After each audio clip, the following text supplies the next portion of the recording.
Most of us, I suspect, know the Jehovah's Witnesses only as the men and women who go door to door handing out literature about their faith. Jehovah's Witnesses are evangelical Christians with about 1 million members here in the U.S. The movement was founded in the 1870s in Pennsylvania. Jehovah's Witnesses believe in the Bible as the literal Word of God. They do not allow blood transfusions, do not serve in the military, or celebrate Christmas or birthdays. Now, some members say that something awful is happening behind closed doors, a pattern of alleged child abuse that the religious organization has not only failed to report, but, they say, has even helped to keep from the authorities. Tonight, we'll introduce you to 2 young women who say they've been victimized by a Jehovah's Witness member. Joining us from Minneapolis to tell their stories in the first person are Heidi Meyer and Amber Long. Also joining us is a man who's tried to bring together alleged victims of abuse within the Jehovah's Witnesses. He's William Bowen, once an elder within the congregation, who resigned his position 2 years ago in protest against the way the group deals with suspected abusers. Welcome to all of you. Now, Heidi, you were 10 years old when you were first abused. What happened? The man who abused me was a Jehovah's Witness. He was a Jehovah's Witness in my congregation. His name is Derek Lindola. He was a friend of the family. He was friends with my brother, and I was friends with his younger sisters. And whenever the opportunity arose, or whenever he created an opportunity, he would pull me aside and molest me any chance he got. How long did this go on, Heidi? Until into my 13th year, just after I turned 13. All right, and you reported this to the elders and the Jehovah's Witnesses, and what happened? When I was 15, I went to the elders with this, as we're instructed as Jehovah's Witnesses to do, and I spoke to them in the hopes of discontinuing this problem and that they would step in and take care of this person. Did they? No, they did not. They not only said that they thought I had misinterpreted his actions, but they also told me that I needed to be careful who I spoke to about this and what I said about this, because without 2 eyewitnesses to the situation, I could be faced with a judicial committee for gossip or slander. Basically, do you think they were trying to tell you not to go to the police?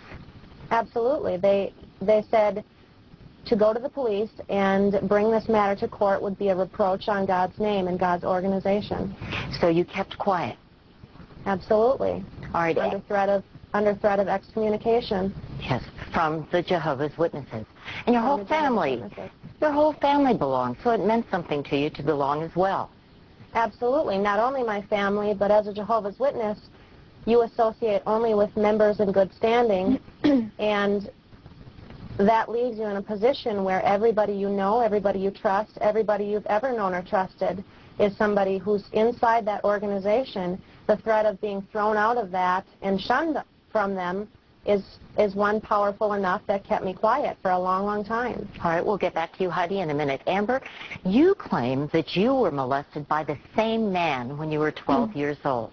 What happened to you? Correct. I was at his parents' home. I was friends with his younger sister, and I was molested there.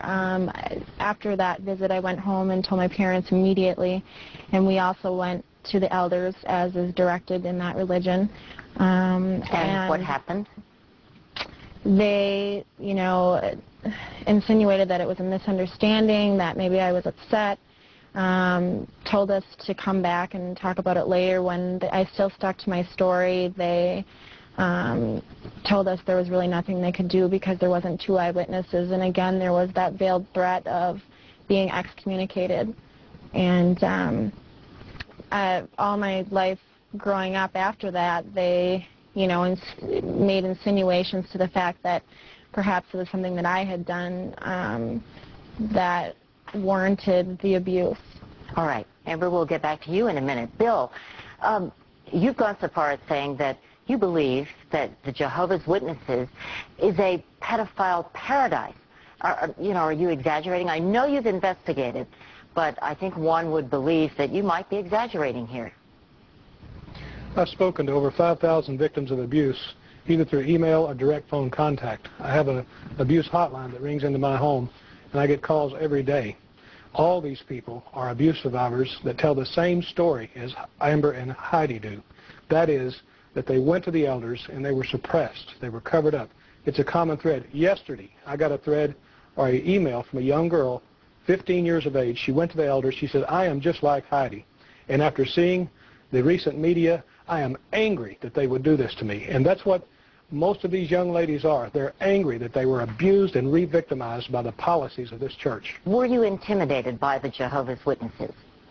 Absolutely. There is no option but to be intimidated. Your entire life revolves around your involvement in that organization. That is your entire life, and it's often referred to as such in the organization. If you are ousted from that organization, it is a trauma in your life. It is an enormous upheaval. It is something that affects every single day of your life. This is a statement from the Jehovah's Witnesses, and I'd like all of you to listen to it. We abhor the sexual abuse of children and will not protect any perpetrator from the consequences of this gross and perverse sin. We expect the elders to investigate every allegation of child abuse. Unrepentant wrongdoers are expelled from the congregation. Special care is taken to ensure the victims are given ongoing assistance and counsel to help them deal with the pain of the abuse. They should never be told by elders not to report their allegations to the authorities. Amber, I can see you shaking your head. That's just horrifying that they would write something like that. It's so untrue. You know, and it's a good practice on paper, but it's just not applied. I mean, in my situation, in Amber's situation, in countless numbers of situations across the nation and into other countries, it's just not applied. But why would they put out a statement like this, which you claim is not correct? That statement is a bald-faced lie, in my opinion. These people know the abuse has been covered up.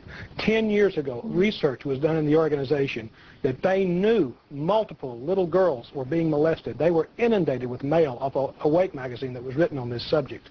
They refused to acknowledge it then, and the fact that it's went on this long, if they make any acceptance that there's a problem, then they admit that they willfully have hurt children and not done anything about it. Bill, you may very well be disfellowshipped, which is essentially excommunicated from this congregation, and your father even made a video condemning you for your investigation of this sexual abuse problem. Doesn't that hurt? Yes, it hurts deeply, and I don't hold it against him because I know that he was intimidated just like these two young women were intimidated by the church to make that video and have it distributed to the local media in this area. Well, is it worth it to you to be ostracized by your own family? You have to do what is ethically and morally right. And because people are pressured by religion to do what's ethically and morally wrong, that doesn't excuse that. And so I'm compelled to go forward to let for these victims who have been victimized and re-victimized by this church. Many young women have been disfellowshipped when they tried to tell other members in the church that they were molested, simply because that they wanted, the molester said that they didn't have two eyewitnesses when he raped these young women. Heidi and Amber, what has happened to the member who you claim molested you? Absolutely nothing to this day. Is he a member in good standing? He is a member in good standing. Both of you may very well be disfellowshipped. Are you prepared for that? And doesn't that mean that your family wouldn't talk to you anymore?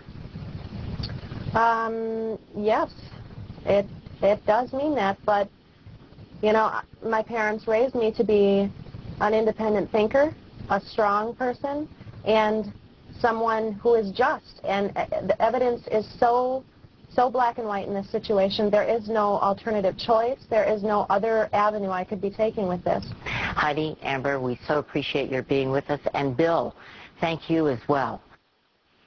And before we go, we should note that we spoke to the attorney for Derek Lindola, the man accused of molesting Heidi and Amber, and his lawyer told us that Lindola would deny all accusations, but that no formal answer has been filed yet in a civil suit brought by the two girls. And so